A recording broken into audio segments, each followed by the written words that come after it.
Welcome back, everyone. I hope you're doing well. Today we have a Kings and Generals video called Cyprus Crisis 1974, the Cold War documentary. This came across my desk as a recommendation, so you know who you are. I appreciate you. We have a bunch of recommendations, so stop not sending more. Does that make sense? Send more. We love it. I have an entire queue of all your guys' recommendations. Some of them are much longer. Some of them are like 8-hour series that I'm going to have to plan for. Some of these are just one-off videos like this one. So I read every comment and I appreciate you guys. Let's just jump into it. It's going to be a fun one. This is 1970s Europe, Mediterranean. There you go.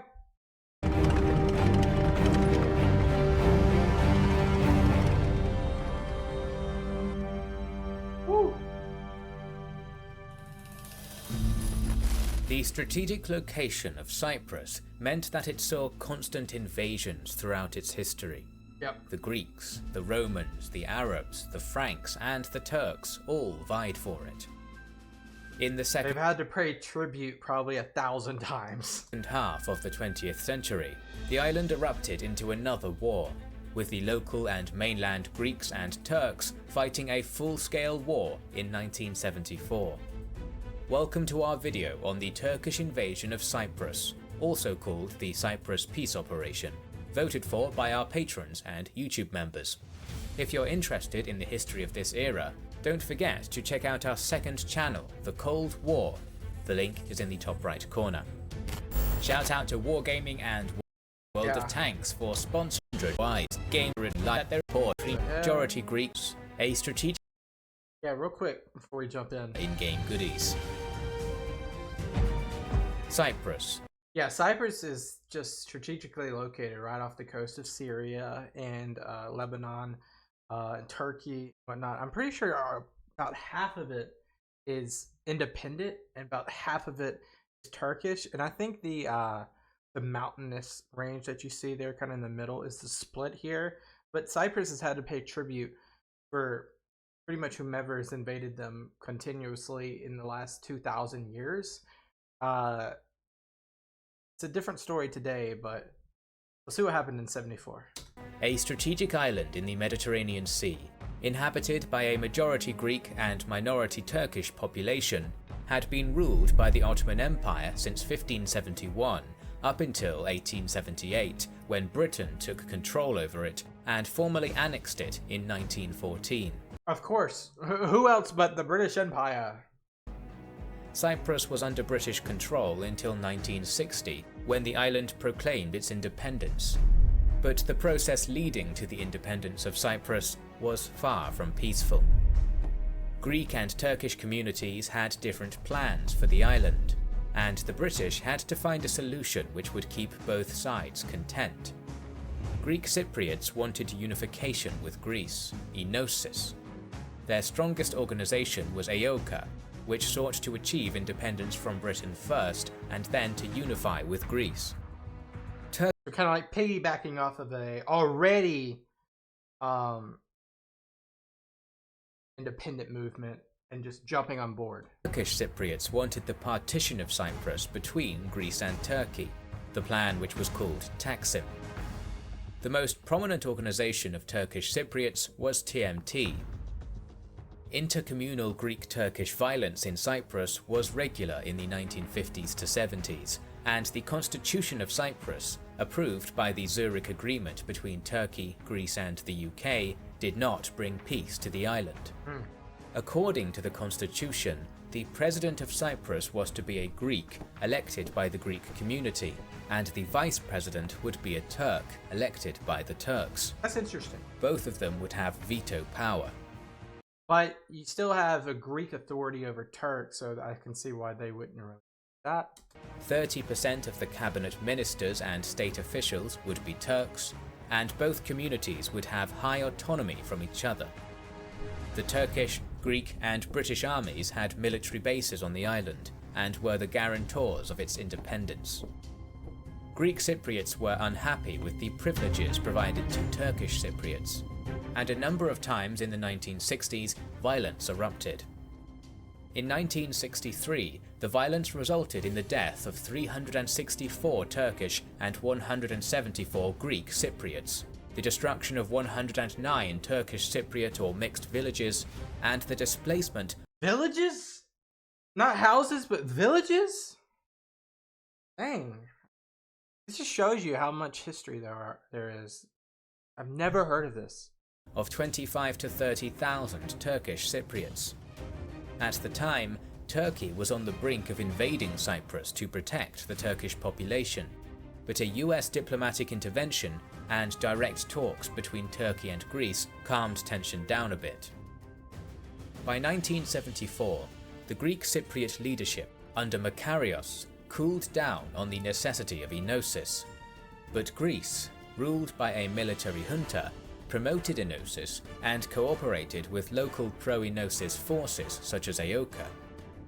In 1974, the Makarios government was overthrown by Cypriot National Guard elements, led by Greek officers. A vehemently pro-enosis anti-Turkish member of AOKA, Nicosia, was declared the president. Turkey issued a list of demands to Greece via the US negotiator. These demands included the immediate removal of Nicosia, the withdrawal of 650 Greek officers from the Cypriot National Guard, the admission of Turkish troops to protect their population. That's so funny because it's ethnicity population, not national population. Equal rights for both populations and access to the sea from the northern coast for Turkish Cypriots. They called on Britain to ensure the neutrality of Cyprus as one of the guarantors. Britain refused, and Turkey started planning an invasion of Cyprus. Why did Britain refuse? What were they doing in 74? Who was Prime Minister? Was that... I don't think it was Thatcher. It was whoever was before Thatcher. At the time, 117,000 Turks were living on the island. I thought that was the invading force for a second. I'm sorry. Mainly in the enclaves in Nicosia, Famagusta, Larnaca, and Limassol. Okay. The Turkish Cypriots had a 10 to 13,000 man standing army and were able to mobilize up to 20,000 men. Okay. They had control of the strategic Nicosia-Kyrenia highway, which made communication for Greek Cypriots with the north of the island more difficult. The main force of Greek Cypriots on the island was the National Guard, headed by Greek officers, with a standing army of 12,000 men and 32 tanks, having... Alright, I'm going to do a thing. Please bear with me, people. I'm going to see, how, because I'm very curious, especially with this graph. I kind of want to get more context. Cyprus comparable to a U.S. state. I'm geographically challenged in this one, but I want to see, what state. So, Connecticut. Okay. Connecticut would be bigger. I mean, in size. Hold on. You guys are just waiting for me to unpause. Delaware.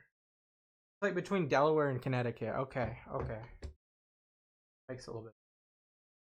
The potential to mobilize up to 40,000 men. Along with that, AOKA had 5,000 men, and the elite Greek regiment, Elthig, had 1,200 men.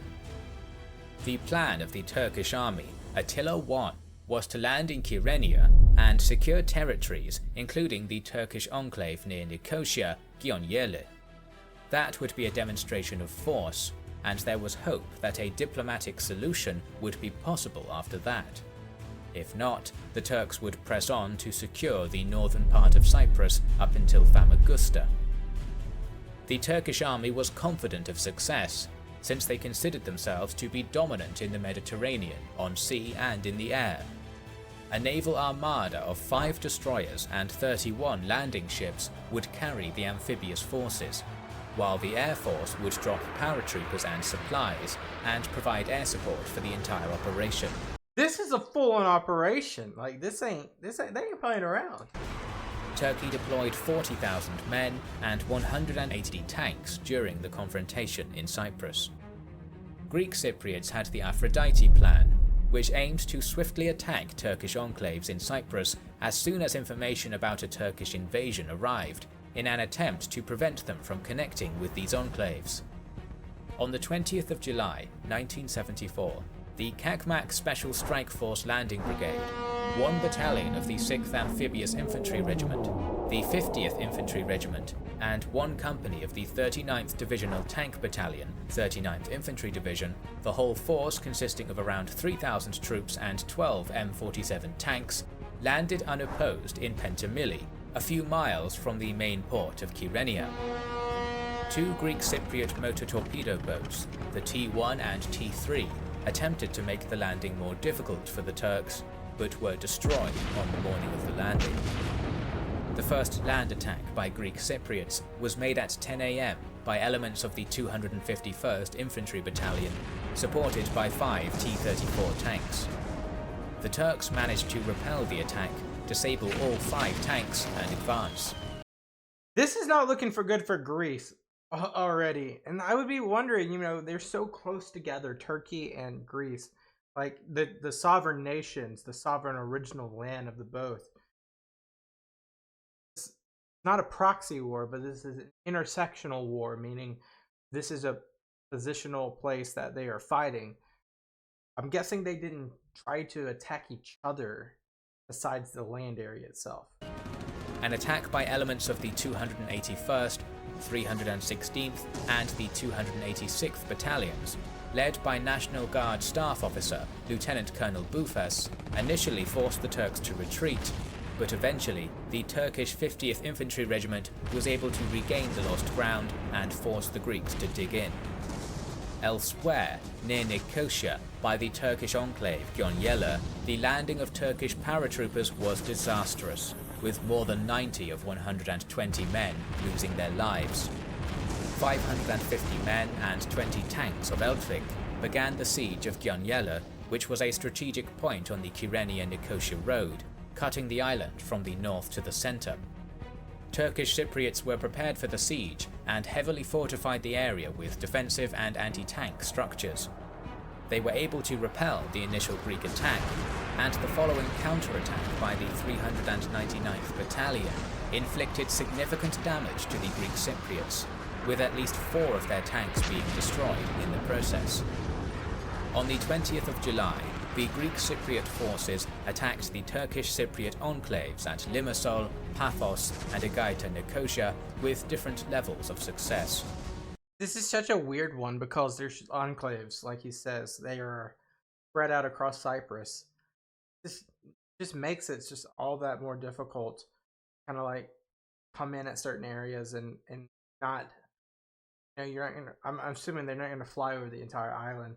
They're just such a strategic issue. In Limassol and Paphos, the Turks were defeated and many were taken as prisoners of war. On the same day, the United Nations Security Council adopted Resolution 353, demanding all foreign military personnel leave Cyprus and calling on Britain, Turkey and Greece to start negotiations to restore peace on Britain, where's Britain been this whole time? I mean, the island. On the 21st of July, Turkish destroyer Kocatepe was hit by friendly fire after deception by Greek Cypriots and sunk with all of its 53-person crew. The Greeks also suffered from friendly fire, as approximately 30 commandos died when a Nor-Atlas aircraft transporting them from Crete to Cyprus was hit by Greek Cypriot anti-aircraft guns. The junta in Greece understood that local Greek Cypriot forces were not strong enough to defeat the Turks. The 537th Infantry Battalion, a battalion of tanks, and 500 Cypriot volunteers were sent as reinforcements.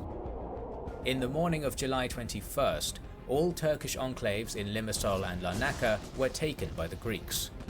Thousands of Turks were taken as POWs. Other enclaves of Lefka, Denizli, Famagusta and Limnitis were also under attack. On July 22nd, the second wave of Turkish forces, including a tank company and a mechanized infantry company, arrived in Cyprus. The Turks attacked Kyrenia, which was defended by 33 MK Commando and the 306th, 251st and 241st Infantry Battalions. they were able to take the town after losing 5 tanks. The force which took Kyrenia was able to establish communications between Kyrenia and Gyonyele. This was an important achievement, as firstly a Turkish enclave in Gyonyele was protected, and secondly, controlling Kyrenia allowed Turkey to send more troops to Cyprus. Greek defeats in the first days of the war led to the collapse of the junta regime in Greece on the 23rd of July. Britain tried to restore peace by organising negotiations between Greece and Turkey on the 25th of July. These talks went on until August 14th and did not achieve success. Turkey demanded the federalization of Cyprus, allowing the transfer of populations. The new president of Cyprus, Clerides, asked for 2 days to make a decision, but Turkey demanded an immediate answer. Y'all can't give him 48 hours? And commenced its second wave of offensives on August 14th, Dang. Attila II. 2 more infantry divisions were transferred to Cyprus. Greek Cypriots organized their defense along the Troodos line, which left 40% of the island accessible to Turkish troops. Its western sector started from the sea and went on until the Nicosia airport, and was defended by the 11th Tactical Group. The central sector spread from Nicosia International Airport and ended at the suburb of Nicosia, Emilia. It consisted of the 212th Reserve Battalion, Elzeg's Camp Detachment, 3 companies, the 336th Reserve Battalion, reinforced with various companies with a total strength of 1,300 men, the 211th Battalion, and the 187th Artillery Battalion. The eastern flank consisted of the 12th Tactical Group and the 9th Tactical Group, and expected the strongest Turkish attack. The total size of the Greek forces numbered at around 20,000 men, with 21 T-34 tanks. Turkish The tanks are really going to make a difference here. forces consisted of 40,000 men, mainly Never mind. in the 28th and 39th Infantry Divisions, 1 armoured regiment with 1 tank battalion and 1 mechanized infantry battalion from the 5th Armoured Brigade, the Turkish Regiment on Cyprus, reinforced with 1 parachute battalion and 1 battalion from the 50th Regiment, 1 commando brigade, 1 paratrooper brigade, 60 to 200 tanks, 200 APCs, and 120 field guns. Yeah, Turkey has the arms to take this down. Never mind. They definitely do. Added to them were the remaining 5 Turkish Cypriot regiments with 19 battalions. Turkey's target was to connect with Turkish enclaves in Famagusta and Limnitis. Attila II started with the Turkish 39th Division attacking the Emilia defensive line, defended by the 399th Battalion. The Turks were able to push through, and together with the 241st Battalion, the Greek Cypriots fell back to Famagusta. In the central sector, the Turks were met with heavy resistance and their advance was limited.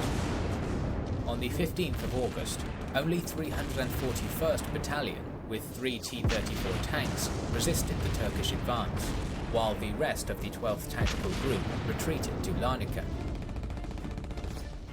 By evening, Turkish forces entered Famagusta. Pretty easy. The Turkish 28th Division advanced 6 kilometers in the western sector on that day as well. On August 16th, the Turks reached Morphu and Limnitis. Thus, the aim of the Attila II offensive was achieved. Turkey's campaign in Cyprus led to the occupation of 40% of the island. Most of it being non-highlands. The island was divided by the so-called Green Line. Greek refugees, amounting to 160,000 people, left for the Greek-controlled parts of Cyprus, while Turkish refugees moved to the part controlled by Turkey. We've seen that before. During the war, the Turks lost up to 3,500 men, while Greek losses amounted to 6,000 men. Subsequently, the Turks declared the Turkish Republic of Northern Cyprus, which is not recognized by the international community. To this day, Cyprus remains divided, despite numerous attempts to reach an agreement. The video... That's very similar to Israel's situation. A little bit different, but still very similar. And what does the United Kingdom, is that a base of the United Kingdom, or is it like some sort of territory that they have on Cyprus? But I was wondering this, looking at it. I was looking at this maybe like a week or so ago, like Cyprus itself. I saw that line, and I was wondering the origin of such line, because Cyprus, used to be its own individual thing. It had always had to pay tribute to certain people, but today, does people? I wonder if this will ever reach somebody on Cyprus. If it does, how you doing? Secondly, you guys, what do you guys feel like? Do you guys feel like you're Greek, Turkish, or you're Cyprus? Or is there like a mixture of one or the two?